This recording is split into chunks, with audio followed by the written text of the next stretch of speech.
Hello hi नमस्कार जय जगन्नाथ मुझे आपण को तीनोटी उपाय विषय कहबी आपण ध्यान दे शुणु आ भिडटी की पूरा भल भाव देखु। तो ठीक अच्छे प्रथम उपाय है राति केवे बासन पकेबे नहीं जहाद्वारा कि बासन पकेले राति बासन माने विचार करती आ घर असंतुष्ट हुए आ लक्ष्मी माँ असंतुष्ट होती।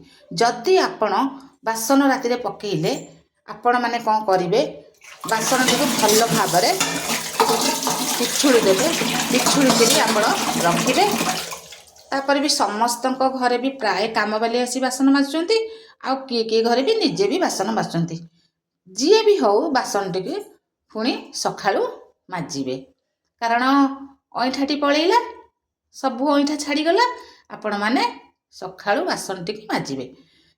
तापर आपण को जदि समय है राति माजिदेवे किसी असुविधा नहीं।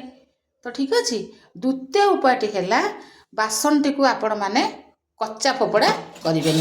अनेक लोक होती बासन टी एमती बेसी थोदेवे एमती खड़खड़ खड़खड़ खड़ी थोदेवे कहीं आपण मैंने एमती करें भी आपण मैंने एमती करूँ ना जहाद्वारा कि लक्ष्मी माँ असंतुष्ट होती है। तो ठीक अच्छे तृतीय उपायटी है बासन टी आपण माजिला बेले भल भाव धोईदेवे धोईक एमती उगुड़ी देवे उगुड़ी सबुजाक पानी निगड़ी जीव आईठा किसी रही तापर आपण बासन स्टाण्ड रे रखिपारे।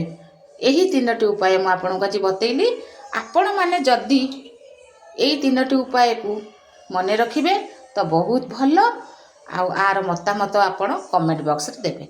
रहिली जय जगन्नाथ।